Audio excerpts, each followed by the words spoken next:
저희가 오늘은 예고한 것처럼 슈퍼볼 프리뷰를 다루려고 하고 있고요. 이렇게 슈퍼볼이 또 돌아오게 되었습니다. 슈퍼볼이 돌아올 때가 되면은 참 양가적인 감정이 드는 것 같아요. 슈퍼볼이 정말 기대가 되기도 하고 한편으로는 시즌이 끝났다라는 아쉬움이 들기도 하죠. 그래서 캔자스시티 칩스와 필라델피아 이글스가 슈퍼볼에서 맞붙게 되었죠. 칩스는 또다시 슈퍼볼 무대에 오르게 되었고요. 3핏이라고 하는 역사의 길이 남을 기록을 위해서 정말 한 걸음만 남겨놓은 그런 상황입니다. 앤드리드와 패트릭 마홈즈는 6년 만에 네 번째 롬바르디 트로피를 차지할 수 있는 기회를 맞이하고 있고요. 이글스는 2년 전 슈퍼볼 57에서 자신들을 꺾었던 칩스를 상대로 복수에 나서게 되었습니다. 그래서 당시 슈퍼볼에서는 칩스가 이글스를 상대로 이 38대 35로 물리친 바가 있죠. 그쵸. 이글스는 닉 시리아니와 제일런 허츠 체제에서 두 번째 슈퍼볼 진출에 성공을 했고요. 이글스 프랜차이즈로 따지면 다섯 번째 슈퍼볼 진출이죠. 하지만 우승은 17년 덕 피더슨 하에서 단 한 번입니다. 이번에 슈퍼볼 우승을 차지하게 된다면 칩스의 3핏 저지에 더불어서 2년 전에 복수 성공 그리고 시리아니 허츠 체제에서의 첫 슈퍼볼 우승 아주 얻어가는 것들이 굉장히 많습니다. 그래서 칩스의 3핏에 대한 열망도 굉장히 크겠지만 이글스의 이 슈퍼볼에 대한 의지도 상당히 클 수밖에 없습니다. 맞습니다. 그래서 군자 보고 10년 불만이라고 하죠. 사실 10년은 안 되는데 2년밖에 안 되긴 했는데 그래도 이글스는 정말 칼을 갈아왔을 이제 그런 복수전을 치르게 됐고요. 그래서 두 팀 모두 이겨야만 하는 그런 요인들이 충분히 있기 때문에 이 경기 정말 치열하게 전개될 것 같습니다. 그래서 저희는 오늘 각 팀의 공수 대결 양상에 대해서 먼저 짚어볼 거고요. 그리고 이 경기에서 엑스팩터가 될 요인들에 대해서 의견 각자 나눠보고 마지막으로 최종적으로 경기 예측하면서 방송 마무리하도록 하겠습니다. 빠밤. 그래서 저희가 첫 번째로는 캔자스시티 칩스 오펜스 그리고 필라델피아 이글스의 디펜스를 중심으로 이야기를 먼저 해보도록 하겠습니다. 자, 이글스의 디펜스는 이번 시즌 더 강력해졌죠. 특히 선수단의 탤런트 그리고 빅판지오라는 코치의 시너지가 제대로 발현되고 있는 그런 상황인데요. 디펜시브 코디네이터인 빅판지오가 이끄는 이 디펜스의 특히 디펜시브 라인은 지난 컨퍼런스 챔피언십에서 워싱턴의 강력한 공격력을 무력화했죠. 무려 4개의 턴오버를 유도하고 3개의 색과 4번의 쿼터백 히트를 기록하면서 7연승을 달리면서 평균 31.3득점을 했던 워싱턴 커맨더스의 파괴적인 공격을 막아내는 데 성공했습니다. 그리고 필라델피아 이글스는 최근 14경기에서 34개의 턴오버도 만들어냈어요. 그래서 이 패트릭 마홈즈를 위시로 한 캔자스시티 칩스의 오펜스가 이 필라델피아 이글스 디펜스와 맞대결을 했을 때 어떤 양상이 펼쳐질지 참 기대가 많이 되는 그런 상황입니다. 그렇죠. 이제 빅판지오와 패트릭 마홈스가 또 스토리가 있잖아요. 판지오가 19년부터 23년까지 덴버의 헤드코치 그리고 마이애미의 디펜시브 코디네이터를 하면서 마홈스를 총 8번을 만났는데 전부 패배했습니다. 그리고 가장 높은 무대에서 다시 만나게 됐죠. 이게 이제 0승 9패가 되느냐 혹은 가장 높은 무대에서 드디어 마홈스를 꺾느냐 굉장히 재미있는 스토리이자 매치업이 아닐 수 없습니다.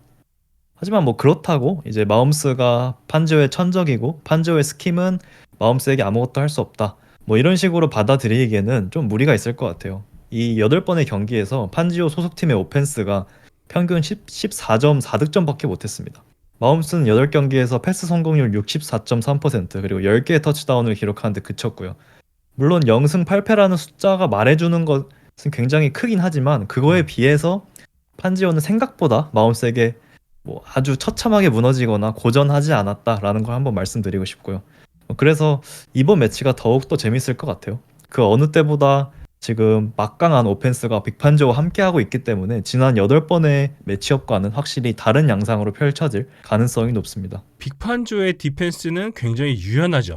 특정한 전술을 고수한 것 같다가도 바로 다음 경기에서 운영을 바꿔버리는 그런 선택을 매우 쉽게 하는 코치이기 때문에 이번 경기에서도 지난번에 커맨더스에게 했던 것처럼 이 다른 운영, 예를 들어서 커버2를 계속 안 쓰다가 커버2를 갑자기 꺼내들여서 상대의 빅플레이를 억제하는 이런 운영을 쉽게 꺼내들 수 있을 것이라는 생각이 들고 있고요. 더구나 종합적으로 또는 객관적으로 판단해 봤을 때 이글스의 로스터는 칩스의 로스터보다 강하다고 할 수 있잖아요.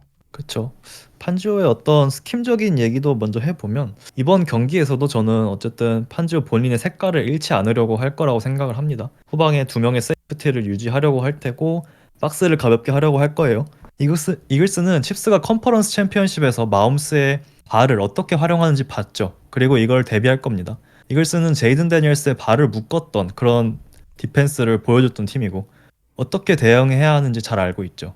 엣지와 라인베커가 이런 일반적인 이런 리드 옵션, 샷건에서의 리드 옵션 게임에서 배제될 수 있어요.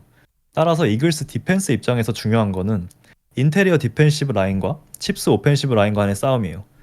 이글스는 박스에서 어느 정도 수적 불리함을 안고 런게임이 대비해야 할 것이고 커맨더스전 같은 상황이 나오는 게 베스트입니다. 제일런 카터와 밀튼 윌리엄스, 조던 데이비스, 모로 오조모 같은 선수들이 더블팀을 비롯해서 1대1 상황에서 아주 좋은 갭 컨트롤을 해주면서 러싱을 굉장히 잘 막아줬습니다.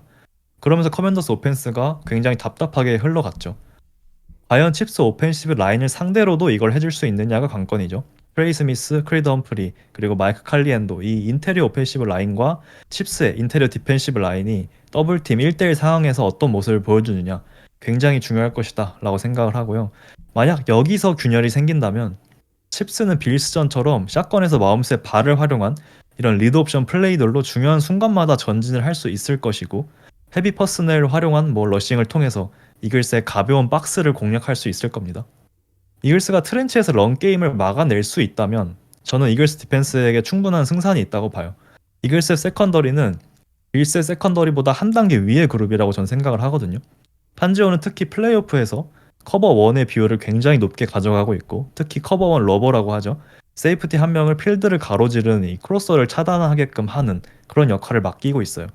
트래비스 켈시에게 더블팀이 들어가고 이글스 코너백 트리오가 칩스의 리시버들과의 이 맨 커버리지 매치업에서 우위를 점할 수 있다면 이들이 자랑하는 어떤 이 칩스 오펜스가 자랑하는 켈시를 위한 디자인들 여러 가지 맨 비터 컨셉들 예를 들면 메쉬라든지 다양한 픽 플레이들 그리고 RPO 같은 플레이들이 다 차단될 수 있을 것이고 마홈스는 굉장히 어려운 상황에 놓일 수 있습니다. 그래서 저는 칩스는 런게임을 풀어야 한다고 생각을 해요.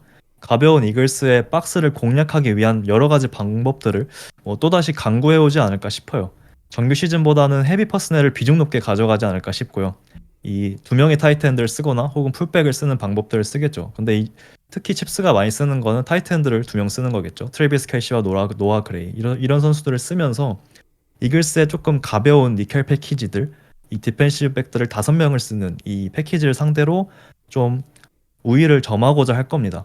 사실 이런 방법은 굉장히 많아요. 포메이션을 통한 방법이라든지 지난 경기처럼 다이아몬드 포메이션이 있을 수도 있고요. 잔뜩 런 스트레스를 주고 플레이 액션 상황에서 타이트엔드들에게 딜레이 라우트를 주문할 수도 있고요. 혹은 러싱에서 카운터런, 트랩 단순히 이글스 디펜시브 라인들이 오펜시브 라인과 1대1로 붙어서 갭을 컨트롤하는 상황 자체를 피할 수도 있어요. 오히려 앵글에서 우위를 점할 수 있는 카운터라든지 트랩을 통해서 여러 갭 스킴을 가져올 가능성이 높습니다. 결국 칩스가 런 게임을 풀어야 한다는 게 이게 러싱으로 200야드를 찍고 매다운을 갱신하라 이런 얘기는 아닙니다. 그저 러싱이 일관성 있게 야드를 따주면서 드라이브의 지속성을 확보해주고 이 이글스 디펜스로 하여금 러싱을 대비를 안 할 수 없도록 하면 그만입니다. 그렇게 되면 그 다음은 쉬워요. 칩스는 본인들이 굉장히 잘하는 RPO라든지 플레이 액션, 리드 옵션을 다 러싱과 연계할 수 있으니까요. 이때부터 이글스의 이제 세컨 레벨에 있는 라인베커들, 잭본 그리고 올렌벅스 이 라인베커 듀오는 점점 반응이 느려질 수밖에 없고요. 그러기 시작하면 칩스 오펜스 입장에서는 아주 공략이 쉬운 대상들이 될 것이다 라는 게 제 생각입니다. 말씀해주신 것처럼 다이아몬드 포메이션 우리가 흔히 풀하우스 백필드라고 표현하는 그런 포메이션들이 있었잖아요. 근데 이것에 더해서 이제 카운터 리드를 한 플레이는 지난 방송에서도 에드님께서도 말씀해주시고 제가 말씀드린 것처럼 진짜 필승 전략이었죠. 그래서 문제는 당시에 이제 빌스가 칩스가 해당 플레이를 전개하는 것을 본 적이 없다는 거였어요. 하지만 이 앤디 리드는 시즌 초에 이 볼티모어 레이븐스가 해당 포메이션을 가지고 빌스에게 터치다운을 성공하는 것을 확인했죠. 이렇게 적재적소에서 다른 팀들의 어떤 승리 포인트를 적극적으로 활용하는 부분이 이 앤디 리드라는 감독이 갖고 있는 전술적인 유연함 그리고 수용력이라고 생각이 되고 있고요. 그리고 구현하는 선수들의 능력 역시도 굉장히 칭찬해 줄 만한 부분이다라는 생각이 들어요. 일단 에디님께서는 이 러싱 게임 쪽에 많이 얘기를 해주셨는데 저는 이것도 중요하지만 저는 칩스의 숏패싱 게임이 진짜 큰 관건이 될 거다라는 생각을 하고 있어요. 이 런을 극복해야만 하는 과제는 반드시 이제 해결을 해야 되죠. 하지만 이게 좀 쉽지 않을 수도 있다라는 생각이 들고 있고요. 그렇다면 칩스는 그래서 못 이긴다는 거냐? 그건 아니고 이 런을 대체할 수 있는 숏 그리고 인터미디어트 단위의 패스가 굉장히 중요할 것이라는 판단을 하고 있어요. 이번 시즌 칩스는 이런 단거리 패싱 게임으로 오펜스를 계속 운영을 해왔죠. 그래서 시도당 에어 야드가 리그 최하위였고 20야드 이상 패스 플레이 횟수도 리그 27위였어요. 이것은 지난 빌스와의 챔피언십 경기에서도 이어졌는데요. 20야드 이상 날아간 마홈스의 패스는 단 한 번 성공했죠. 이게 이제 콜 비숍의 인터셉션이 나올 뻔했던 그 장면이었는데 여기에는 앤디 리드가 전술적으로 이 스페이싱을 확보해주는 부분 이게 기여하는 게 굉장히 커요. 여기에는 뭐 번치, 스택 포메이션, 모션 여기 RPO가 더해지죠. 그리고 이제 특히 최근에는 이 모션을 활용해서 RPO 상황에서 재미를 많이 보고 있는 그런 상황인데 이게 버팔로 빌스전에서 나타났죠. 이게 상대가 존 커버리지를 전개할 때도 이를 대상으로 RPO를 잘 가져가는 그런 지점이 굉장히 재밌는데 오펜시브 라인은 주로 와이드 존 블락킹을 전개를 하고요. 모션으로 2x2를 만들다거나 이 3x1을 만들어서 3x1에서는 굉장히 컨덴스드한 그런 포메이션을 구축을 해요. 이런 다음에 세이프티와 라인베커의 움직임을 보죠.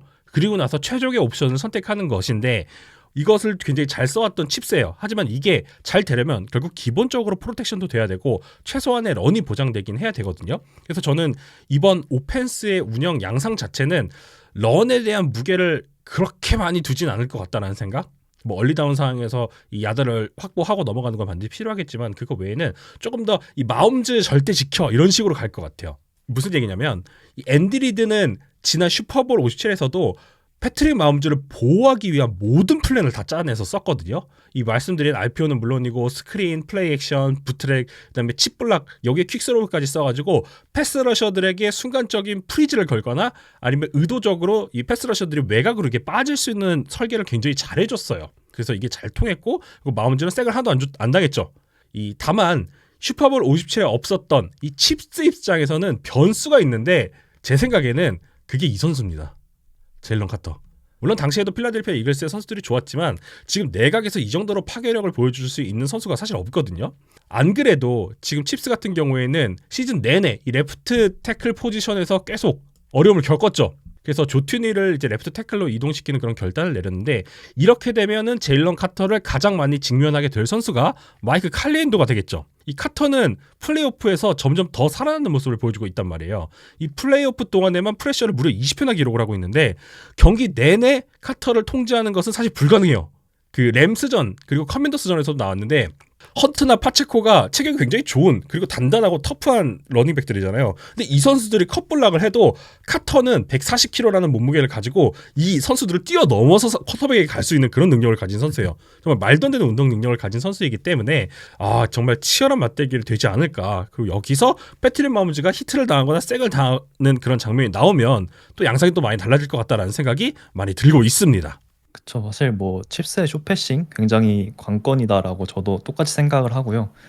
결국은 시즌 내내 칩스가 해왔던 것들, 지난 시즌부터 꾸준히 해왔던 것이 바로 이것이기 때문에 전 이거를 아주 완벽하게 틀어막는 거는 불가능하다라고 생각을 하고 어느 정도 내줄 건 내주고 막을 걸 막으면서 가야 되는 게 이제 빅판지오와 이글스 디펜스의 입장이다라고 생각을 하는데 뭐 결국은 최대한 얼리다운에서 이런 이글스가 선택하는 런 그리고 퀵패싱 게임을 막아내야만 이글스가 원하는 그림이 나오지 않을까 싶어요. 서든 롱에서의 어떤 맞아요. 상황이라던가 혹은 턴오버가 나올 수도 있고요. 그런 상황들을 최대한 많이 만드는 게 이글스 디펜스의 가장 큰 목표겠죠.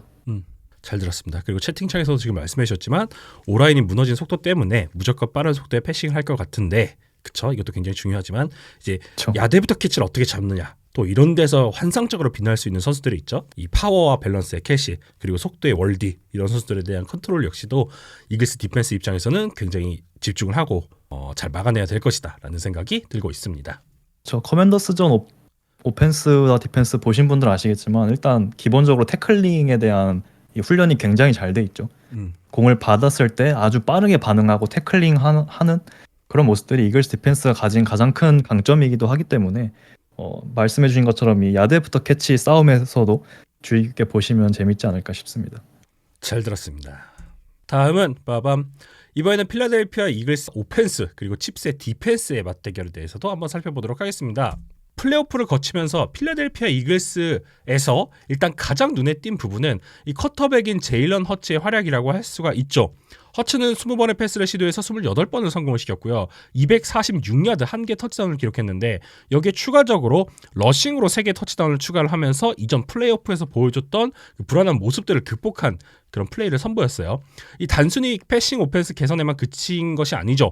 운영적으로도 1쿼터를 시작하자마자 이 러닝백인 세이칸 바클리가 터치다운을 만들어냈을 때 디펜스를 직접 체크한 다음에 핸드오프를 선택하는 부분, 그리고 3쿼터에서는 본인이 직접 러싱을 하기로 결정한 부분, 이런 디펜스에 대한 리드, 그리고 여기에 최적화된 선택이라는 부분에서 확실히 안정감을 찾고 있다는 그런 생각이 들어요. 하지만 필라델피아 이글스에는 이 허츠의 활약 이상으로 평가받는 아주 중요한 그런 옵션이 있잖아요.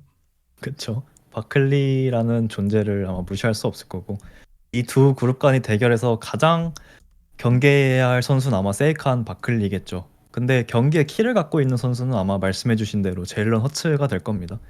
지금까지 이글스를 상대하는 모든 디펜스의 제1 목표는 바클리의 러싱을 틀어막고 허츠에게 최대한 많은 공을 던지도록 하는 거였죠.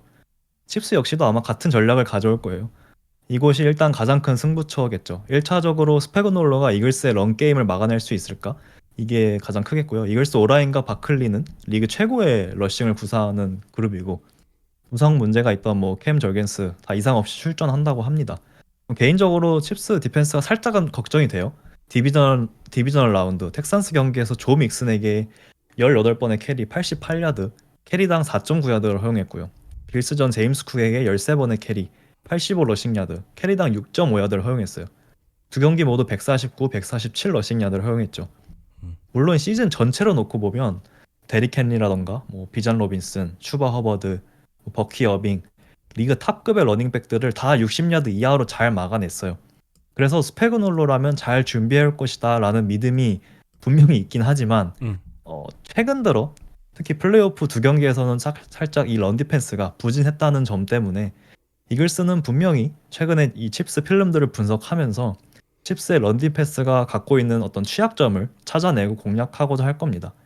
물론 이글스 디펜스도 당연히 준비하겠죠. 얼리다운에서 마이크 페넬을 중용하고 리오 셰넬을 스크리미지 라인에 정렬시키면서 이 인테리어 디펜시브 라인맨들의 더블팀을 분산시켜준다거나 코너백들을 윅사이드에서 럼블리치 시킨다거나 드루 트랭킬에게 적극적으로 갭슈팅을 주문한다거나 굉장히 다양한 방법으로 이번 시즌 내내 런디패스를 잘 해왔고, 이번 경기에도 다양한 세부 전술을 아마 스패그놀로가 준비해오지 않을까 싶어요. 그래서 여기에서 수싸움이 굉장히 중요할 것입니다. 지난 두 경기에서 보여줬던 어떤 약점, 이런 것들을 잘 누가 더 우위를 가져갈 수 있느냐, 여기가 중요할 것 같고요. 만약 칩스 디펜스가 바클리를 성공적으로 억제한다면 이제 공은 허츠에게로 넘어가겠죠.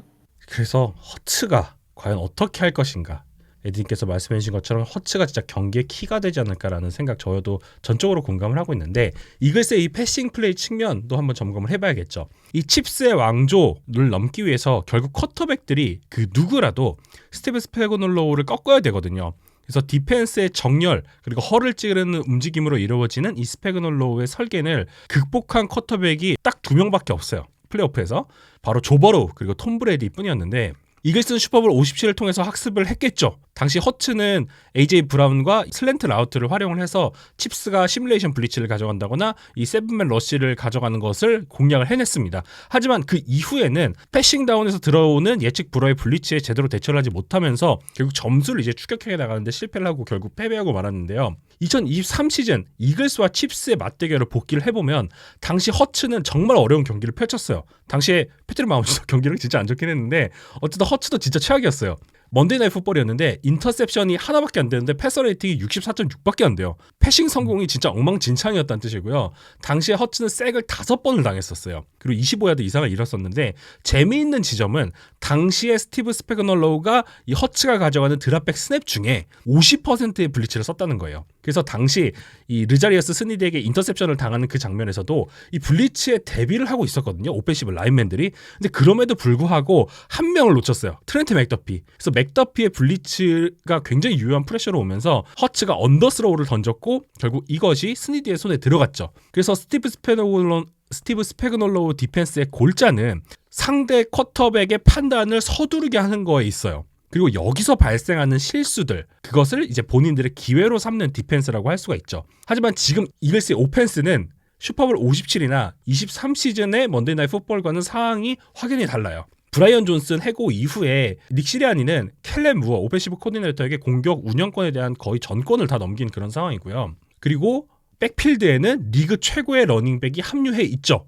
여기에 켈렌 무어 같은 경우에는 경기 운영에 있어서 콜 자체를 굉장히 보수적으로 바꿨어요. 특히 이게 언제부터였냐면은 1주차, 2주차, 3주차, 4주차에서 2승 2패 기록하고 바이위크 가졌죠. 그 다음에 콜을 완전히 보수적으로 가져가면서 제일런 허츠가 분명히 패스를 잘 던지지 못하는 것 같고 중간에 부상을 당하는 것 같은데 그래서 부상을 당하고 경기에서 빠졌는데 경기를 계속 이겨요. 그래서 이런 굉장히 재밌는 상황이 나타났는데 이 혹자는 이게 허츠의 컨디션 난조 때문이 아니냐라고 말씀을 하시는 부분도 있는데 저는 반은 맞고 반은 틀리다고 생각을 해요. 이 무어는 허츠의 실수를 줄이기 위해서 일부러 20야드 이상 에어야드 콜 빈도를 굉장히 낮춰요. 그래서 허츠는 이 장거리 패스에 대한 시도가 커리어 최저인 37회로 낮아졌고요. 이 허츠는 이러한 콜을 기반으로 해서 커리어 최저인 시즌 인터셉션을 5개만 기록하게 됐어요. 이게 뭐 경기를 빠진 것도 고려를 해야 되니까 인터셉션 레시오는 어떻게 되냐를 살펴보면은 이게 레시오가 지난 시즌이 2.8%였거든요. 근데 이번 시즌에 1.4%로 줄어요. 절반이 됐다는 얘기인데 이게 굉장히 고무적인 수치라고 할 수가 있죠. 그래서 이런 부분들이 분명히 이번 경기에서 지난 슈퍼볼 57이나 아니면은 지난 시즌 먼데이 나잇 풋볼과 다른 양상으로 허츠가 안정적으로 패스 운영을 가져갈 수 있다라는 점에 대해서 주목해서 보시면 좀 재밌을 것 같아요. 근데 하지만 여전히 불안함에 대한 증거는 남아 있어요. 이 플레이오프에서 램스전이 가장 대표적인 예시라고 할 수가 있는데 이날 경기에서 허츠는 7번의 색을 당했죠. 체크다운 상황에서 램스가 대처를 굉장히 잘했어요. 그래서 경기가 끝나고 닉 시리안 역시도 이 부분에 대해서 우리가 좀 준비를 더 잘했어야 됐다. 이런 식으로 인터뷰를 하긴 했는데 결국에는 이렇게 프레셔도 굉장히 강하게 들어가고 체크다운 옵션에 대한 굉장히 철저한 대비가 되다 보니까 허츠가 공을 오래 들고 있는 현상으로 연결이 되었고 결국 이것은 색이 나오고 이 왼쪽 무릎이 크게 꺾일 수 있는 그런 부상 위험이 있는 장면으로 연결이 되기도 했어요. 하지만 이 칩스의 수비는 램스가 보여주고 있는 수비보다는 확실히 더 강한 모습을 보여주고 있단 말이죠. 프레셔 횟수만 117회, 리그 6위 여기에 해당하는 부분, 그리고 패서를 이제 넘어뜨린 횟수가 73회로 리그 1위인 부분, 분명히 램스와는 다른 형태 그리고 다른 차원의 디펜스를 보여줄 수 있는 팀이에요. 허츠가 과연 어떻게 극복할 수 있을 것인가, 이 부분을 좀 주목해서 보시면 재밌을 것 같습니다. 그렇죠. 결국 이글스는 상대 디펜스가 박스를 채우면 이로 인한 반사 이익을 노리려고 하겠죠. AJ 브라운과 드본타 스미스, 댈러스 고더트, 그리고 칩스 세컨더리가 수도 없이 이 해시마크 바깥쪽에서 1대1 매치가 생길 거예요. 그리고 여기서 허츠는 아주 짧은 순간의 매치업을 판단하고 정확한 공을 던져야만 합니다. 이글스는 지난 경기에서 플레이 액션 그리고 RPO 상황에서 리시버들의 라우트들을 다 바깥쪽으로 뿌리면서 허츠에게 이런 판단을 비교적 쉽게 할 수 있도록 도와줬고요. 허츠는 바운더리로 굉장히 결단력 있고 정확한 패스를 뿌렸습니다. AJ 브라운, 드본타 스미스, 그리고 이 둘과 트렌트 맥더피, 제일런 왓슨의 매치업, 그리고 댈러스 고더트와 브라이언 쿡, 저스틴 리드의 매치업. 이번 경기도 이런 장면들이 굉장히 많이 나올 거고요. 커맨더스 세컨더리와는 비교할 수 없을 정도로 굉장히 강하죠. 맨 커버리지도 굉장히 좋고요. 그러다 보니까 여기서 같은 상황이 나왔을 때 허츠와 이 리시버들이 얼마나 일관성 있게 패스를 성공해 줄 수 있느냐, 굉장히 중요한 요소가 되겠죠. 맞습니다. 그리고 지금 화면에서 나오는 것처럼 이 이글스는 이런 운영의 변화 그리고 이제 선수들의 활약에 힘입어서 턴오버가 이제 플러스 11 굉장히 좋았죠. 그리고 이번 경기에서도 진짜 턴오버 한 방이 굉장히 치명적으로 작용할 수가 있기 때문에 이 부분에 대한 대처 역시도 굉장히 중요할 것이다라는 판단이 들고 있습니다. 또한 이글스 입장에서 우려되는 지점이 있어요. 요거는 에드님께서 방금 짚어주신 부분과 조금 연결된다고도 할 수가 있는데 결국은 인테리어 오펜시브 라인의 건강 상태라고 할 수가 있거든요. 이 캠 저거스는 허리 부상, 랜든 디커스는 무릎 부상을 안고 뛰어야 되기 때문에 이 부분이 굉장히 걱정이 되는데 이 크리스 존스가 그래서 이번 경기에서는 이전 플레이오프 경기들에 비해서 훨씬 많은 스냅을 이 내각에서 받을 수도 있다라는 그런 판단이 들고 있어요. 이 크리스 존스 같은 경우에는 패스러시 윈레이트가 리그 1위예요. 무려 16%고요. 이 수치가 더 놀라운 것은 크리스 존스가 더블팀을 70%나 받았음에도 불구하고 이런 수치를 기록을 했다는 점이죠. 참고로 이 더블팀 비율은 리그 전체 2위입니다. 이렇게 되면 이글스는 강제적으로 크리스 존스에 대한 더블팀을 강요받을 수밖에 없는데 이렇게 되면 이전 경기들에서 드러난 것처럼 조지 칼라프티스라거나 찰스 오메니우 같은 선수에게 공간이 열릴 수 있는 가능성이 굉장히 높아지죠. 이에 대한 대처를 하다 보면 반대급부로 크리스 존스가 게임 체인저가 될 수도 있고요. 그래서 결국은 트렌치의 수싸움, 요것이 이번 경기에서 너무나도 중요한 표면적으로 드러나는 아주 핵심적인 경기 포인트가 되겠다라는 말씀을 전해드리겠습니다. 그래서 너무 당연한 거 빼고 그러면 또 어떠한 X팩터들이 있을까? 요거를 저희가 하나씩 각각 골라봤거든요. 그래서 번갈아서 하나씩 얘기해서 총 4개에 대해서 말씀을 드릴 텐데 먼저 에디님께서 꼽아주신 X팩터에 대해서 한번 살펴보도록 하겠습니다. 일단 저는 돌고 돌아서 런닝 패스 같아요. 양 팀 모두 러싱과 연계해서 쓸 수 있는 것들이 너무 많기 때문에 이들의 플레이북과 그리고 선택지를 제한해야 될 필요가 있죠. 칩스 디펜스는 다들 아시다시피 1차적으로 바클리를 막고 터치에게 서든 롱 상황을 주면서 최대한 많이 공을 던지게끔 해야 되고요. 이글스 디펜스도 마찬가지죠. 어쨌든 칩스는 뭐 헤비 퍼스널이라든지 본인들이 좋아하는 어떤 전혀 예상하지 못한 다양한 런 게임을 가지고 올 텐데 이걸 막으면서 그리고 이글스의 디펜스 본인들이 자랑하는 어쨌든 유기적인 커버리지 그리고 코너백의 어떤 맨 커버리지 탤런트 이걸 최대한 하기 위해서는 결국은 러싱을 막아야 된다라는 게 제 생각이고요. 그래서 일단 제 생각한 엑스팩터 1번은 런 디펜스입니다. 잘 들었습니다. 저는 지금 현재 필라델피아 이글스에서 제일 불안한 선수가 누구냐라고 생각을 한다면 전 숨도 안 쉬고 키커인 제이크 엘리셔라고 이야기를 하거든요. 제가 이거는 플레이오프 내내 말씀드렸던 내용인데 아니나 다를까 제이크 엘리엇이 램스전에 또 기가 막힌 실수를 하더라고요.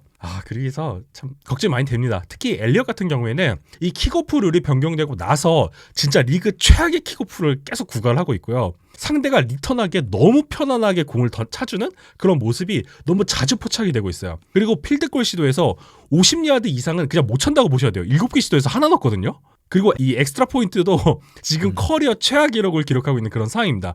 심지어 플레이오프에서 12번 찼는데 9번 넣었어요. 엑스트라 포인트 성공률이 75%밖에 안 돼요. 이러면 안 돼요. 플레이오프에서 이런 단판 경기, 이런 중요한 경기에서 스페셜팀 요원들은 제가 생각할 때 승리를 하기 위해서는 변수가 돼서는 안 돼요. 스페셜팀 선수들은. 이 선수들은 항상 상수처럼 이 모든 플레이를 보완해주는 역할로 작용을 해야 되지 이 선수들이 변수가 되는 순간 그 팀은 무조건 져요. 그런데 이 캔자스시티 칩스는 해리슨 버커가 돌아와서 이 선수가 왜 주전 키커인지 제대로 보여주고 있죠. 이번 플레이오프에서 50야드 이상 필드골은 없지만 필드골과 엑스트라 포인트 성공률이 둘 다 100%예요. 완벽해요. 여기다 추가적으로 저는 리턴도 고려를 해야 되는데 이 이글스는 리턴 과정에서 상대의 펌블을 유도해서 모멘텀을 만들 수 있는 선수들이 질비하고요. 실제로 그런 모습을 만들어냈죠. 반대로 칩스 같은 경우에는 리턴을 통해서 모멘텀을 만들 수 있는 선수들이 있어요. 그리고 중요한 것은 슈퍼볼 57을 기억을 해보시면은 당시에 카다리우스 토니가 65야드 펀트 리턴하면서 칩스가 완전히 분위기를 가져갈 수 있는 상황을 만들었거든요.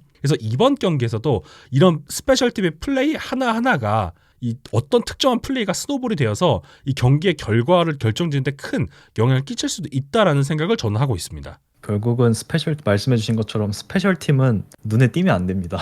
안 됩니다. 플레이오프에서는 이 선수들이 주인공이 되면 안 돼요. 그냥 조용히 자기 할 일을 해야 이길 수 있죠. 맞아요.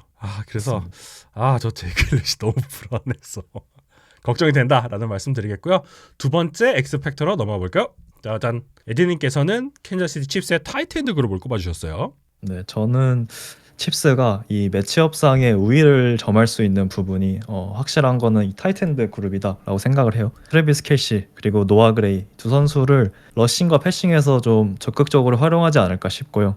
물론 이글스의 커버 6, 커버 4 굉장히 촘촘하고 유기적이기 때문에 공간을 찾기 쉽지 않아요. 하지만 이 존 디펜스라는 거는 결국 명확한 파해법이 있고 앤디 리드라면 이 스페이싱에 대한 파해법이 분명히 있는 코치이기 때문에 맞아요. 여기서 확실하게 뭔가를 보여줄 수 있을 것이다 라고 생각을 하고요. 그리고 나코비 딘이 빠진 상황에서 이글스의 세컨더리 이 라인베커 듀오 올렌벅스와 잭 바우는 기본적으로 맨 커버리지가 특히 올렌벅스 그렇게 뛰어난 선수가 아니다 보니까 이 올렌벅스와 켈시가 매치업 됐을 때 벅스와 그레이가 매치업 됐을 때 혹은 CJ 가드너 존슨과 이 타이탄 두 선수들이 매치업 됐을 때 이런 매치업에서 분명히 우위가 칩스에게 패싱 게임에서 우위가 확실히 생길 거다라고 저는 생각을 하기 때문에 여기서 뭐 지난 텍사스전처럼 켈시의 빅플레이 혹은 노아 그레이의 어떤 중요한 캐치들이 나와준다면 칩스 오펜스는 혹여 러싱이 막히더라도 이쪽에서 활로를 찾으면 되지 않을까 이런 생각을 하고 있습니다.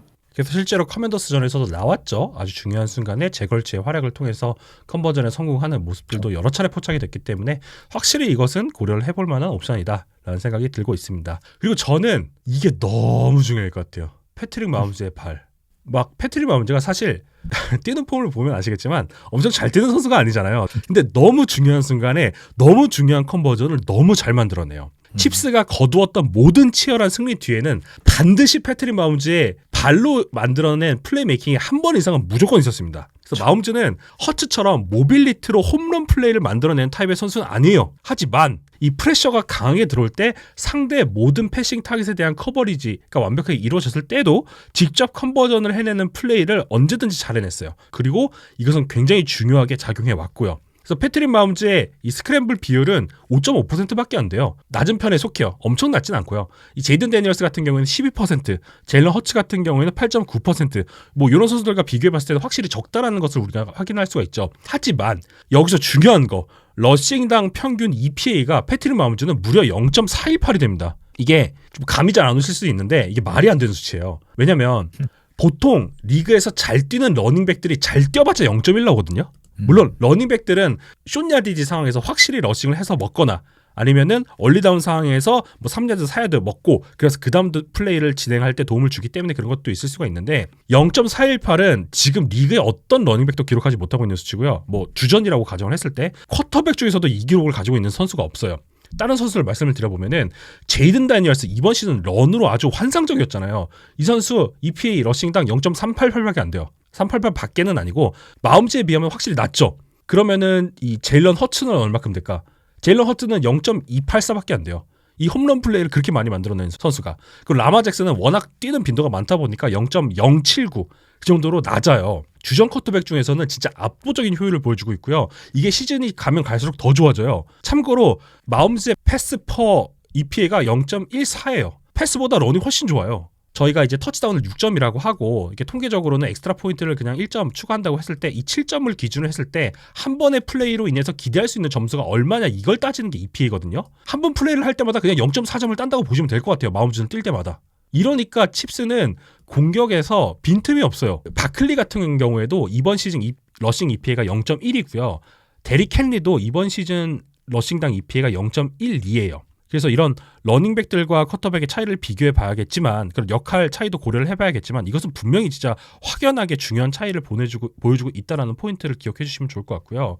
이런 경향은 최근 디펜스의 트렌드에 맞춰서 더 중요해지고 있고 이번 경기에서도 매우 중요할 것이다라는 생각이 들어요. 여기에 추가적으로 러싱을 통해서 플레이를 연장을 할 때 이 트래비스 켈시와 패턴 브레이킹, 즉 두 선수가 약속이 깨진 뒤에 즉흥적으로 같은 페이지를 보는 플레이가 이 컨버전이나 득점으로 연결되는 경우가 굉장히 많거든요. 슈퍼볼 57에서 당연히 나왔고요. 이런 마홈스의 발을 통해서 만들어진 플레이가 이번 경기에서 매우 중요할 것이다. 특히 아주 크리티컬한 상황에서, 특히 고포의 상황에서 마홈스가 직접 발로 뭐 컨버전을 해낸다거나 또는 아주 중요한 순간에 터치다운을 하는 그런 장면들로 인해서 캔자스시티 칩스는 모멘텀을 스스로 이제 만들거나 아니면 이글스의 어떤 분위기를 저지시키는 그런 역할을 충분히 할 수 있을 것이다 라는 생각을 하고 있습니다. 제가 너무 흥분해서 말이 빨랐네요.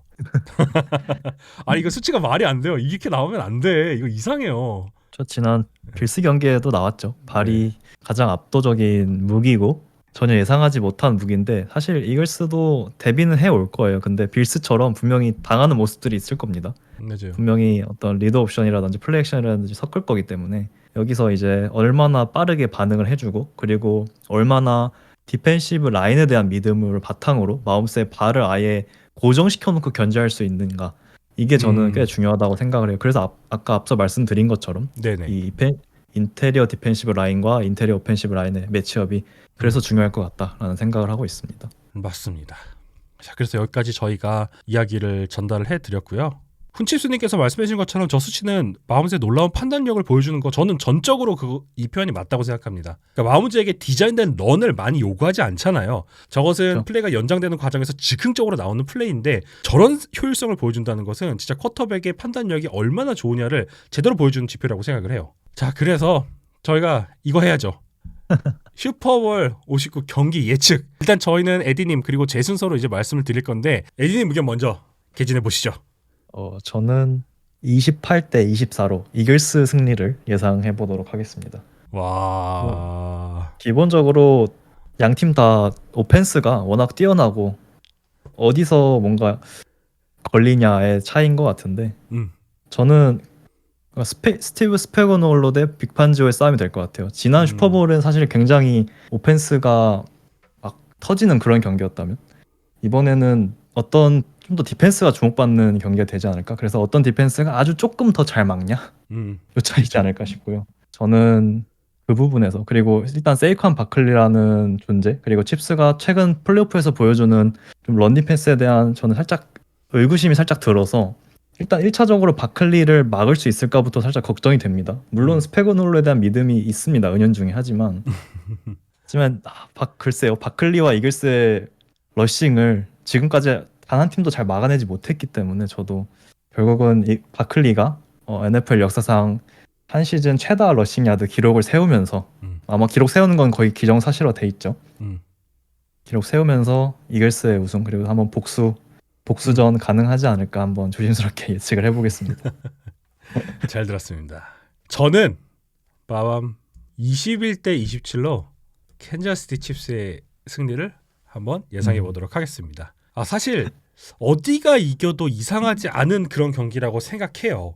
그렇죠. 그리고 두 팀 모두 보여줄 수 있는 그런 장점들을 충분히 발휘할 수 있는 그런 경기가 될 것이다라는 생각이 하고 있는데, 근데 문제는 예측하지 못한 변수들, 주전 디펜스, 주전 오펜스들 간의 대결은 정말 치열한 양상이 될 거고, 세이컨 바클리 분명히 좋은 플레이 하나 이상 할 거고요. 패트릭 마호메즈 말도 안 되는 그런 러싱을 통해서 컨버전을 한다거나 득점하는 플레이, 그리고 켈시와의 맞추는 호흡 같은 거 나올 거예요. 근데 그거 외의 변수들이 사실 좀 신경 쓰이는 부분들이 많은 게 아까 말씀드린 일단 키커 이슈, 스페셜 팀 이슈, 여기에 추가적으로 전 타임 매니지먼트 능력. 이게 앤드리드가 너무 상수여도 상수라고 생각을 해요. 특히 이런 중요한 경기에서 시리아니가 보여주는 그런 안타까운 그런 운영에서 기인하는 스노우볼 이런 걸로 인해서 칩스가 한번 이제 리듬을 잡은 상황에서 그거를 놓지 않고 끝까지 가져갈 수 있는 능력을 분명히 보여주지 않을까라는 생각을 하기 때문에 그래서 저는 칩스에 손을 들어주도록 하겠습니다. 경험의 차이를 또 무시할 수는 없을 것 같아요. 위닝 DNA라는 게 뭐 그렇죠. 무형적인 거지만 저는 있을 수 있다라고 생각을 하고, 고기도 먹어본 놈이 맛을 안다고. 칩스가 그래도 진짜 이글스의 어떤 선수단과 코치진의 능력을 폄하하는 게 아니라 너무 이 칩스가 갖고 있는 어떤 그 저력, 경험 이것들은 진짜 무시할 수 없다라는 생각. 그리고 밤비아빠님께서 인정을 해주셨지만 저는 저 코치의 차이로 인해서 결국에는 결과가 이렇게 될 것 같다라는 생각이 들어요. 저 또 뭔가 슈퍼볼만을 위해서 준비한 게 분명히 있을 거란 말이에요. 앤드리드와 마홈스. 저희가 생각하지 못한 무언가 나올 건데 그거를 또 지켜보는 재미 또 너무 있을 것 같고. 물론 이제 필라델피아 이글스도 전임자긴 하지만 그 패트리어츠를 상대로 이길 때 그 본인들이 갖고 왔던 그 스페셜 플레이 있잖아요. 그쵸. 분명히 이제 이글스도 있을 거예요. 이글스도 준비할 겁니다. 네, 이글스도 있을 거예요. 필리필리 2 같은 거 나올 수 있을 건데. 그래서 슈퍼볼은 또 그거 보는 맛이죠. 그렇죠. 슈퍼볼 이제 그런 플레이 하나 딱 나오면 한 달 동안 그 얘기만 하잖아요. 그래서 또 어떤 플레이가 많이 나올지 참 기대가 많이 된다. 그리고 또 이번에도 이 브라덜리 쇼브, 뭐 투시푸시라고 표현하는 그런 플레이가 어떤 식으로 또 나올까라는 생각하면서 저희 이렇게 슈퍼볼 프리뷰 여기까지 해보도록 하겠습니다.